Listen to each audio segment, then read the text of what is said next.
When he goes back upstairs, he sees that she's managed to slip one hand out of the restraint and was reaching for the landline to call 911. She literally had her hand on the phone. Oh, God. When he walked in, covered head to toe in blood, and he's pissed. Holy shit.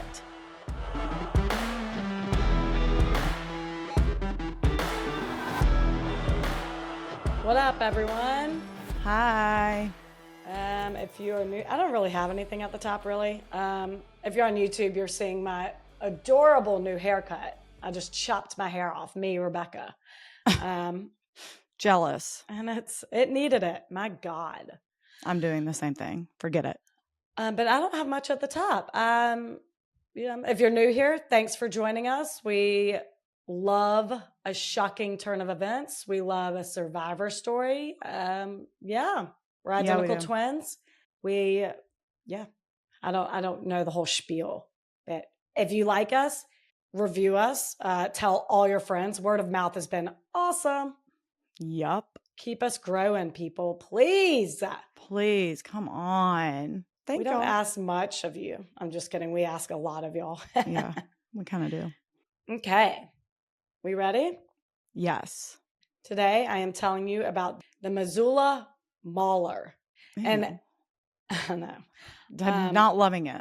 Some of y'all have probably heard of this. I mean, it is a serial killer after all, but the U.S. has hundreds of them. So everyone thinks a serial killer, you're like, oh, I'm going to know it. And like, no, you might not.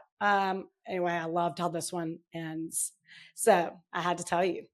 But there's a lot of information on it. You know how when it is a well-known case and there's just tons of information on it. I hate that. It makes it very difficult. Yeah, because no two articles are exactly alike. And I'm like, well, I don't know. There's a lot. It can be overwhelming. Yeah. I have not heard of that, though. Okay. But I hate the thought of someone being a mauler. Sure. Ugh.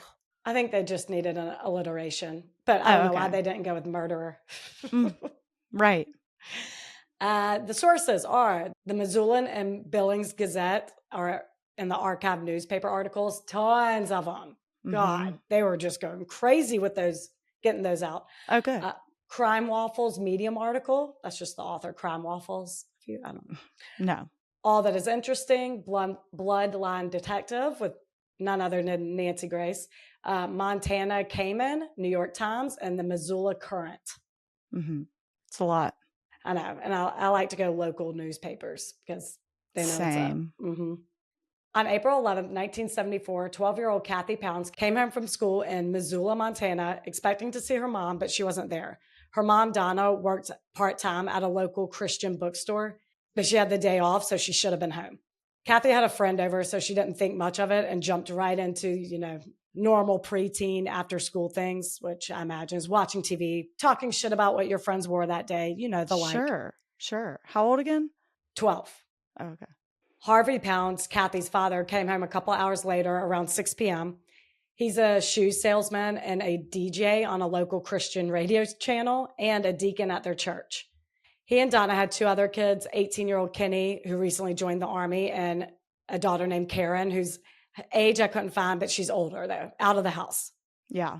So Harvey comes home, asks where Donna is, to which Kathy says she doesn't know. She wasn't here when I got here. So he's already like, that's weird. And he goes upstairs and something catches his eye in one of the bedrooms. It's a white rope that's cut and tied to each of the 4 bedposts. Oh. And different articles describe this as different things. At first, I pictured the white rope like tied to all the bedposts, like make a circle. Yeah. But after digging in further, I'm like, oh no, I think it's one string hanging on each bedpost with a loop at the end. So picture 4 nooses tied to each bedpost, essentially. That is what I was picturing. Oh, it was? Yeah, that's weird. Oh, yeah. Mm-hmm. And it's rope that he'd never seen before. It's later determined that rope came from a clothing line, but it's not theirs. He goes to the next bedroom, same thing. What? Goes to his own bedroom, the primary bedroom, and there's much more rope hanging. Like not only is it on the bedpost, but it's in the bathroom. It's hanging from the doorknob. Everywhere. Oh. So he is very weirded out. He doesn't know what to make of this. And without telling Kathy or her friend, he starts going through the rest of the house. And minutes later, he comes running up from the basement, yelling at the girls to get to the neighbor's house. He grabs the phone and calls 911 because sadly he found her.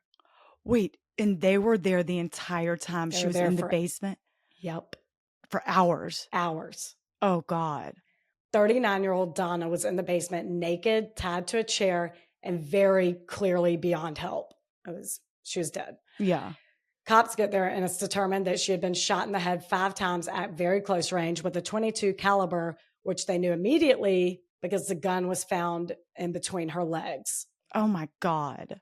The barrel was inside of her. Oh, my God. Ugh. And more creepy, it turns out to be Harvey's gun. Harvey is like, that's my gun. Oh, my God. So a few things about this crime scene. She was bound with the same rope that was tied to the beds upstairs. So this killer was in there for quite some time. He was very comfortable or knew everyone's schedules. And he very clearly knew where Harvey kept his gun, which was locked in a drawer in their bedroom. This is 1974. So science isn't there. And whoever did this wore latex gloves. So they couldn't even lift fingerprints.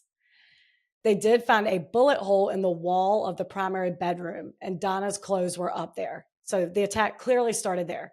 Donna's friend confirms she dropped Donna off at the house at 1 p.m. And police think that most likely the killer was already inside. Ugh. He was likely, Creepiest. I know, it's such a creepy thought. Yeah. They determined he was likely hiding in the closet with the gun, attacked her, raped her, and when she screamed or was trying to fight him, he fired a warning shot into the wall. That's where that probably came from. Then she was dragged downstairs.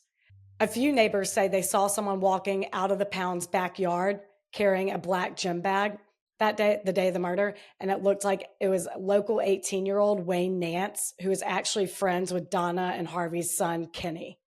Kenny, again, recently joined the Army, so he was down in Texas training, but he confirmed to police he once showed Wayne where his dad kept the gun, and they even shot it a few times, like back in the backyard or in the woods nearby or something. But he really didn't think he was involved. Nonetheless, cops look into Wayne and found out that he wasn't at school that day. He's a senior. Ooh. So they're like, all right, let's question this dude. So they go to his house and he said he skipped school that day to work on a project, which I think his mom corroborated. They allow cops to look around and lo and behold, they find a black gym bag with shell casings in it. But I don't know if they did ballistics to determine if it came from the same gun. I imagine they did, but none of my sources confirmed the results of that. I mean, I'm guessing it. Well, maybe that wasn't a thing in 1974. Well, I looked it up and ballistics started in 1800s. So maybe they're still perfecting the science. Sure. Wayne willingly gave a polygraph test though, and he passed. So with this lack of evidence and lack of a motive, they move on to a more likely suspect, Harvey Pounds. Well, wait, were they like, why do you have this bag full of shell casings, whether it's related or not?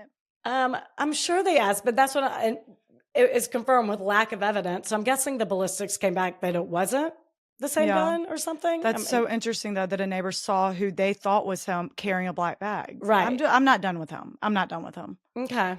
But for all I know, like maybe, I don't remember how gym classes work. Do we have bags? Like, do we all have the same bag? I don't know. I have no idea. No, we all have the same excuse that you have cramps and you got to sit this one out.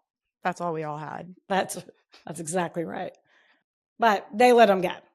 He failed to use this excuse because of the whatever. They let him go. Sure. So they move on to more likely suspect for Donna, Harvey, her husband, and it was rumored that he was having an affair, which did not help his case. He maintained his innocence and cops never found direct evidence linking him, but they're always suspicious of him for years. And I say years because Donna's case eventually does go cold. Mm-hmm.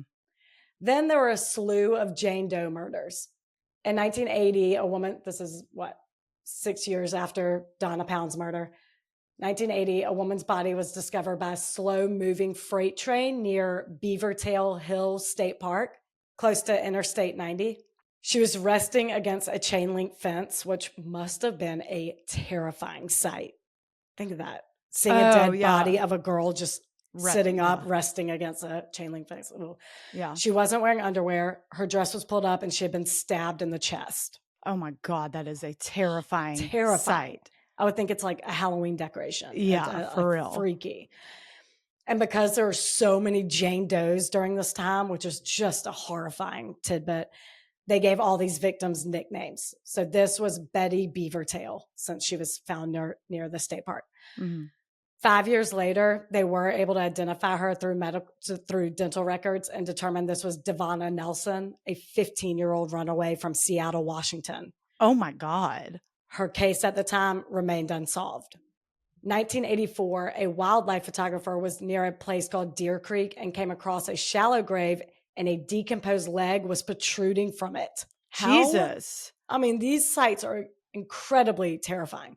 Police found 3 bullets in her head, and she didn't match any missing persons report, so they named her Debbie Deer Creek. God. 1985, only 3 miles from Debbie Deer Creek, a bear hunter found skeletal remains scattered across a hillside near East Missoula. Police found 2 bullets lodged in her head and determined she was between the ages of 19 to 21, but nothing else was known about this victim, so they called her Christy Crystal Creek after the road near where she was found. So those are 3 Jane Does. December 12th, 1985, 34-year-old Michael and 32-year-old Teresa Shook and their 3 kids, 7-year-old, 4-year-old, and a 2-year-old, ate dinner, and while the parents were cleaning up the kitchen, someone knocks on the door. The 7-year-old was already in bed and gone to sleep, but the 4-year-old Luke was playing in the TV room right next to the front door and runs to answer it and sees a man standing there with a knife in his belt and a gun in his hand. What?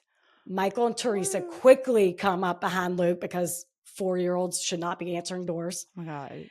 And they see this creep, and Michael says, "Who are you?" And he looks at the 4-year-old and says, "Conan the Barbarian."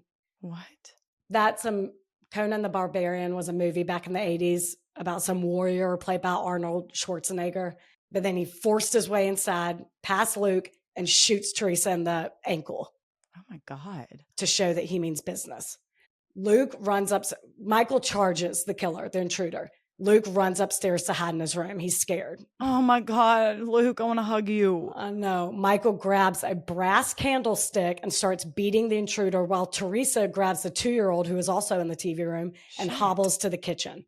She leaves that baby girl in the kitchen and grabs the first thing she sees, which is a tennis racket. And I'm like, oh, knife. You're in the kitchen. But her mind is everywhere, I'm sure.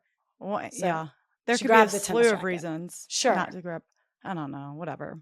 So she joins Mike in attacking this intruder, but he somehow, I couldn't find clarity on how he gains control of the situation, but he does. And Teresa and Mike drop their weapons. He ties Teresa up in the kitchen, ties Michael up in the living room, and right then and there stabs him in the chest with a giant knife. And Michael immediately falls to the side and bleeds out. What? I mean, it's crazy. Ugh. He then goes into the kitchen, gets Teresa, takes her upstairs, and allows her to put the baby in her crib. Oh my God. The baby's crib is in Mike and Teresa's room. Wait. So she's forced to watch what happens next. She's 2. Oh, she's I 2. See. Sorry. Yeah, okay. no, I see. Yes. But she's 2. Her memory hasn't started. Right. Correct. She's 2. 2. I don't And remember. though she doesn't know what's going on, I'm sure she is wailing. Oh, this toddler baby. is yelling and yelling, but she doesn't remember it. Okay. Oh God. So the entire time she's just screaming while this effer ties her mom to the bed, rapes her, and stabs her in the chest multiple times. He then rummages through their stuff, takes a few things, and leaves. Toddler still screaming as the murderer walks out the front door. Hours later, Luke has been in his room this entire time scared. He's obviously not been asleep. He gets the courage to peek outside his room, and everything is very quiet until he looks downstairs and he sees the man come back into the house. Oh my God. Are you serious? Nope. Oh my God. Parents' killer is back. Does he see him? No. Thank God. Killer does not see Luke, but Luke watches this monster pile up furniture downstairs next to his dad's dead body, set it on fire, and walk out the front door. Luke gets scared again from the flames and runs into Matt, the 7-year-old's room. Oh, good. Wakes him up and says the house is on fire. They don't leave the room, but Matt remembers from school that you're supposed to stay low to the ground. Oh my God. Ugh. So the 2 get on the floor. All kids live. And let me just go ahead and say Okay. Oh God. They go get that baby? No, they just stay in the floor. Their room is locked. Luckily, The fire didn't do shit because, unbeknownst to that monster, Mike and Teresa built that house to be airtight. So by shutting the front door, the killer cut off the oxygen to the fire and the flames Jesus. died out pretty quickly. But the magazines that caught fire released a toxic gas that filled the entire house, and it caused all 3 kids to pass out. Holy shit. I know. The following morning, a family friend named Greg was dropping his son off at the Shook's house because Teresa usually babysat him while Greg was at work, but no one answered. He tested the door to see if it was locked, and it wasn't. So he slightly opened it to yell their names and was hit with the smell of smoke and toxic fumes. Oh my God. They were so strong, he used his shirt to cover his face before walking inside, and that's when he saw Mike on the floor dead. And it was 10 degrees outside that day. So he ran back to his son, who was still waiting outside, and he put him back in the truck and told him in a very stern dad voice, do not get out of this car until I come back. But felt the need to tell him that a lot of sirens will be coming. And his son's face lit up and said, sirens are coming? Oh, how old is the son? I think around the same at 4-ish. Oh my God. Children are so innocent, but that's why he felt the need to say, like, even when sirens come, do not get out of this car until I come back. Like, you had to, like, yeah, totally. He knew that was going to excite him. Like, do not get out because they're going to park right here, probably. Oh my God. He's like, let me at him. Yeah. He then ran upstairs and discovered all 3 kids unconscious with vomit on their clothes, and immediately called 911. And dispatch told him to take them outside even in 10 degrees. So he grabbed Teresa and Mike's coats from their closet, bundled up all 3 kids, and laid them in the front yard. Oh my God. They were then airlifted to the hospital. They were in critical condition, but again, they all survived. Thank God. Thank God. Thank God that guy went over. Greg. Damn. Following this tragic night, they moved in and were raised by their grandparents. Just FYI. I know you like to know the whereabouts of kids. Are they okay? Yes. Since the 4-year-old was the only real witness they had, they didn't ask him many grueling questions, really just if you knew the man, to which Luke said no, but he's seen him someplace before. Oh, really? Mm-hmm. They asked if he remembered his name, and he said Conan the Barbarian. Yeah. And Barbarian's right. That's exactly right. And they're like, you mean he looks like Conan the Barbarian? He's like, no, that's his name. In which they're like, oh shit, looks like we have a serial killer and our only witness is a 4-year-old with an imagination. And like just naming characters he's seen in movies. But years later, Luke is like, no, the killer, I wasn't being for. The killer actually said that. That's how we know the killer actually said that. Yeah. And this serial killer would be eventually referred to as the Missoula Mauler. Mm-hmm.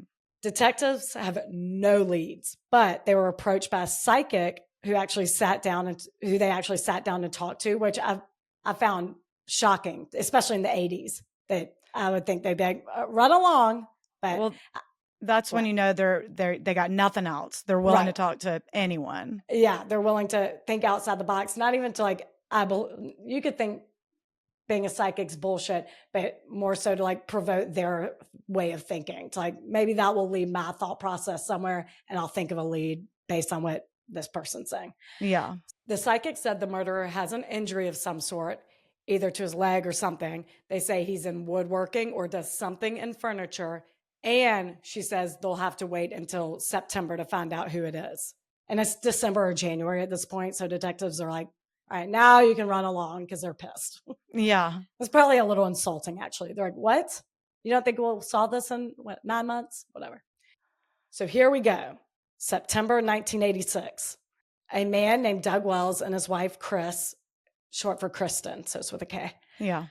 Came home late one night and see a van or camper, again, sources say different things, parked in front of their house. Doug tells Chris to go ahead and go inside, and he walks over to the camper and sees a man sleeping in the front seat and assumes he's probably been driving forever. Most people in campers are traveling pretty far, so thought maybe he just needed somewhere to sleep. So he decides not to wake him up, and he goes inside to tell Chris he thinks it's fine. Some time passes, and Doug decides to take out the trash, and when he walks outside, the camper's gone. And he's like, great, dude left. But on his way back in, he sees a man standing in their yard, and he calls out to him like, who the hell are you? And the dude puts up his hands and says, sorry. I actually work with Chris. And I was driving by and saw someone looking in your window. And I knew Chris lived here. So stop to check it out. But the man walked off somewhere around your house. And Doug is like, oh, probably thinking there is a murderer on the loose. Oh, yeah. So, yeah, maybe you're legit. And he asks his name and he introduces himself as Wayne Nance. Oh. Chris is a manager of Conlon's furniture store, and Wayne is her employee. Shut up. Yes. And this is Let's the get that. same Wayne Nance, who is a prior suspect in Donna Pound's murder. And let's get that psychic back up in here with It that is furniture. September, and he works in a furniture store. Oh my God. Doug has actually heard Chris talk about Wayne. It's like he's a good delivery driver. I think he's even met him before, but it's dark out, so he didn't recognize him. So he's like, oh, yeah, hey. And Wayne suggests they get some flashlights and go around their yard to make sure no one's out there. Doug agrees and starts walking inside with Wayne behind him. And the moment they're inside, Wayne pulls out a metal pipe and starts hitting Doug in the head. Oh, hell no. Doug falls to the ground and Wayne is just beating him over and over with it. Chris hears the commotion and comes downstairs to see her husband bleeding profusely from the head and on the ground trying to cover himself up as her employee is standing over him, just relentlessly beating him. But before she could do anything, he pulls out a pistol and orders Chris to come downstairs. She's freaking out, saying like, Wayne, please stop, take whatever you want and leave, hoping it's just a robbery. Yeah. Unfortunately, it's not. Mm-mm. He forces her to tie Doug up. She ties his legs together and his arms behind his back. Then Wayne takes her upstairs to the bedroom, ties her to the bed, and rapes her. Once he's finished, he drags Doug to the basement where he ties him to a pole, continues beating him in the head with this metal pipe. And then he pulls out an 8-inch knife and sticks it right in Doug's heart. Oh. Ow. When he goes back upstairs to Chris, he sees that she's managed to slip one hand out of her restraint and was reaching for the landline. She literally had her hand on it when Wayne, who was covered in blood head to toe, walked in. Oh, God. And he's pissed. Shit. He overpowered her and tied her up again, much tighter this time, and starts torturing and assaulting her. In the middle of the attack, they hear something like someone's at the front door or a knock or something. So he's like, shit, was there someone else here? And he goes to see what it is, knife in hand. When he walks out of the bedroom, there's Doug standing there with a big, fat fucking rifle. Doug. Holy shit, Doug, you're back. Thank Doug God. Is back. Let me explain something to you. Uh-huh. Doug is a gunsmith. He makes, sells, and repairs firearms. So when Wayne dragged him to the basement, it was actually kind of best case scenario. That's where Doug worked. Yeah. But he didn't have a ton of guns at the time. Just one 250 Savage rifle, which is all he needs. Savage indeed. When Wayne stabbed him in the chest, thinking it got his heart, it didn't. But it did puncture his lung, which Doug said he felt and heard. Oh, God. He heard the air being released from his lung. He lost consciousness, and there was one point where Wayne was going up, down, checking on both, and he was still slumped over. So my God. Great. Doug is dead. Nope, he wasn't. He lost consciousness, but oddly enough, he came to, and he could hear Chris's agonizing screams and thought to himself, I probably have 30 seconds to live. I've got to do something. Oh. I don't know. It gives me the chills the whole way. Yeah. So he gets out of his restraints, crawls over to the one gun he has in the basement, and it's not loaded. Shit. So he is scrambling and finds on the floor one bullet on the ground. I'm dying. He loads it. Oh my God. He bear crawls up the stairs to the main level, and now a few things are going through his head. If he only has about a minute to live and only has one bullet, he's got to make this count. And on top of that, his vision is not there. He's been beaten in the head with a metal pipe. His head injury is like incredible. Yeah. He's been stabbed in the chest. He has one collapsed lung. Oh my So God. he's fading. He's fading fast, but he's in incredibly sharp headspace for someone who is literally dying. Because he thinks to himself, if he uses his last little strength and energy to make it to the second floor and storms in, he could accidentally shoot his wife in the chaos, and he doesn't want to risk that. So in a very smart move, he decides to make Wayne come to him. So he hits the butt of the gun against the wall. That's the thud they heard. Yes. Loud enough to where Wayne would hear it. And the moment that door opens and Wayne looks down the stairs, Doug pulls that trigger and shoots Wayne square in the chest. And he's blown back. Oh my God. This was the adrenaline that Doug needed because he is not done. Doug, the badass, goes upstairs to save his wife. But when he gets up there, Wayne sits up. No. This is like Michael Myers. This is crazy. I know. This is when I was like, I have to do this story. I love an edge on the seat moment. Right. So Doug turns that gun around like a baseball bat and starts beating the hell out of him. Yes. Blood is pouring out of him by the gallon. He's just banging the butt of that gun against this monster's head, neck, wherever. Because again, he has no more bullets. That gun is no more not loaded anymore. How is this guy upright and fighting? It's insane. Adrenaline, man. I just like cannot imagine this. No, but even the Wayne. Oh, Wayne, he just got shot in the chest. Right. It seemed another source said like upper stomach, whatever. And I'm like, okay. Still out. I know. Bloody. I looked up a 250 Savage and that bullet is giant. Really? Yeah. Barrett was behind, my husband was behind me. I was like, damn, that's a huge bullet for, he knows guns. So this guy has one in his torso somewhere. That's right. And he's still, I'm so confused. Holy shit. I know. I guess his adrenaline too. Sure. I think a murderer has superpowers too when killing people. A struggle ensues and Wayne manages to get away and pulls out his own pistol. Remember, he came in with a pistol and he shoots Doug in the leg. So add this to Doug's injuries, but he doesn't give a shit. He is so unfazed. He's been stabbed in the chest. He has an insane head injury. You think a bullet to the leg is going to stop him? No. He charges Wayne. Damn, Dougie. It's insane. He tackles him and they start fighting for the gun. Wayne is so caught off guard by Doug's resilience, he let the gun slip. Doug grabs it, fires one right into Wayne's head. Oh my God. Killed by his own gun by one of his victims. Hell yeah. Bravo. Go Doug. Chris dials 911 and frantically explains what just happened, and dispatch is trying to figure out how many ambulances to send, asks if the attacker needs one, and she's like, no, that fucker needs a body bag. Who cares about him? Come save my husband. Yeah. She actually literally does say, who cares about him? Come save my husband. Yeah. So they do. Good. They rush both Chris and Doug to the hospital, and while they're both, especially Doug, in very critical condition, they both do survive. Holy shit. But Doug was not too far off. He literally had seconds from dying when the ambulance got there. Go Doug. Cops immediately remembered Nance as a suspect in Donna Pound's murder over a decade before, so they reinvestigated it and found it was very likely Wayne who killed her.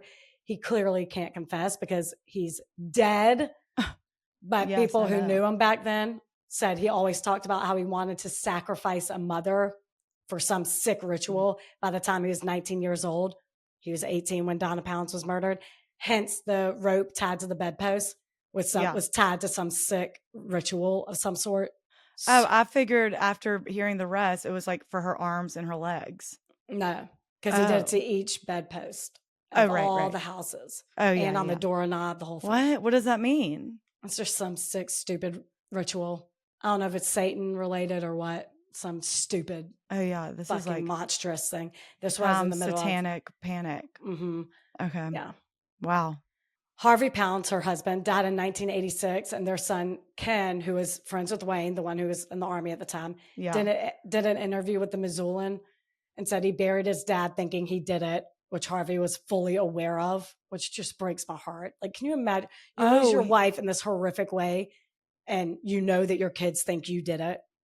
Oh, So- he thought his dad did this? Yeah. In this interview, Ken said he even What? talked to a detective about it and attempted to get his dad to confess at one point. And he said he didn't want to believe his dad did it, but police convinced him that he did. But I'm wondering if subconsciously he convinced himself his dad did it to avoid the guilt of being the one to, show Wayne where the gun was. He was the one who showed Wayne where the gun was and how to shoot I it. know. I get it, but So I'm wondering if he subconsciously just you're just trying to dust off some psychology chops that you don't have. I don't know. Yeah. I don't know. That's bizarre that he thought his dad did it. I know. Crazy. I know. It's terrible. So now the Shooks. This was all over the news. That guy who worked at Conlin's furniture store attacked his manager and her husband. Detectives get a call from Teresa Shook's father, the grandparents who took custody of the 3 kids, and said Teresa and Mike bought a couch from Conlin's the day before their murder. What the Collins hell? looked up their records, and it was, in fact, Wayne Nance who delivered the couch that day of the murder. That's where 4-year-old Luke had seen him. That's why he looked familiar and couldn't place him. This is so bizarre I how he's know. choosing these victims. I mean, it is the most random. No MO. Shoot them, stab them, ages, gender. They do. I mean, he's all That over the is place. so bizarre and Mhm. scary. I know. They searched Wayne's house, and sure enough, they found all the items that cute little 4-year-old Luke saw him take before setting the fire. Also, while searching his home, they found a large collections of pictures of Chris Wells, his manager. Some of them had been taken from the bushes on Chris's running route. Oh my God. They Gross. also found a photo album with notes like, I love you, and I'm crazy about you, and I want you to live with me. Gross. In 2006, detectives they like closed up, like, wow, y'all killed a serial killer. Thank you, Doug and Chris. Doug, you're a hero. Greg, you're a hero. I think a lot of people are heroes in this. Yeah. In 2006, detectives were reinvestigating unidentified victims of the Green River Killer, Gary Ridgway, who killed, if you don't know him, he killed about 49 people in the 80s and 90s. They think all victims, but they have not identified all victims. So they asked family members of missing people to submit DNA to help identify some of these victims. And a man named Derek Bachman had been looking for his sister Marcy for 21 years. She ran away from Vancouver, Washington in 1984 at just 16 years old and was never seen again. Oh my God. Derek believed his sister may have made money through sex work as a way to get by while she was running away, which was Gary Ridgway's target. So they take Derek's DNA, and it is no match to the Green River Killer. However, Oh my God. she is Debbie Deer Creek. Oh no. She is a match to Debbie Deer Creek. Oh my God. Police found several pictures of Wayne with an unknown girl in his room, to which Derek confirmed that is in fact Marcy. Holy shit. When these pictures were released to the public, several people who knew and worked with Wayne at the time came forward and said, yeah, we knew her. That was Wayne's girlfriend, Robin. No. So apparently Marcy hitchhiked from Washington to Montana, came across Wayne Nance. They dated for a while and were even planning to leave town together. Then one day they, quote, broke up, and Wayne told everyone she moved back home. But the weirdest part to me is not one source acknowledges that she is 16 years old and he is 30 when they dated. Even the people who knew them back then, a coworker at Conlin's Furniture had a big crush on Wayne and threw a party and invited him, and recalled how sad she was when he showed up with his new 16-year-old girlfriend because she was so pretty and they seemed so happy. I'm like, wait, y'all all knew she was 16? Yeah, no, it's sick, but that's just how it wasn't as big of a deal back then, I guess. In the 80s? Yeah. I guess. Ugh. I'm like, obviously it's disgusting. I know, but gross. The remaining Jane Doe, Christy Crystal Creek, was finally identified in 2021. Oh my God. They already determined, she was very likely a victim of Nance, but they still had no idea who she was. They figured this because, I think he's the only serial killer in Missoula. I've read somewhere there had not been a murder in Missoula since World War II. What? So I'm like, oh my God. Crazy. So crazy. They're determined that she was likely a victim of Wayne Nance, but they had no idea who she was. And a woman named Sydney Bacon actually chose Christie's case for her forensic anthropology master's thesis in 2004 at the University of Montana. And she spent hours measuring Christie's bones, comparing them to other bones of different ages, races, genders, body types, whatever.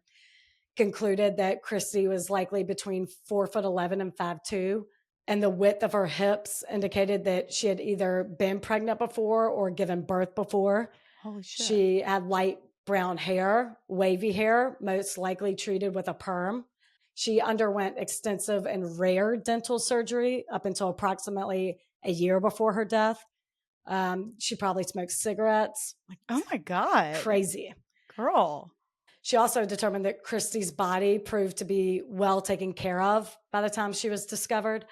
She was well taken care of most of her life, they thought. So she knew that her family must be distraught, never knowing what happened to her. What do you mean well taken care of? And she's like, After the fact? Like the no, dead like body? Oh. when she was discovered back in, well, when was Christy Crystal? 85, I think. Yeah. When she was discovered then, it was determined, I guess they took a report, it's determined that she seemed to be well taken care of. I don't know, well fed, healthy, Oh, okay. like no underlying conditions that, Yeah. Yeah.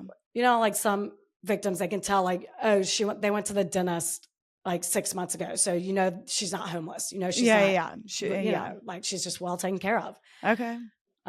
Clearly not neglected by her family. So yeah. Point being, she became emotionally attached, thinking that like, God, her family must be distraught, never knowing what happened to her. And here she is stuck in a box in an evidence locker for the last 30 years. Her family has no idea. Yeah.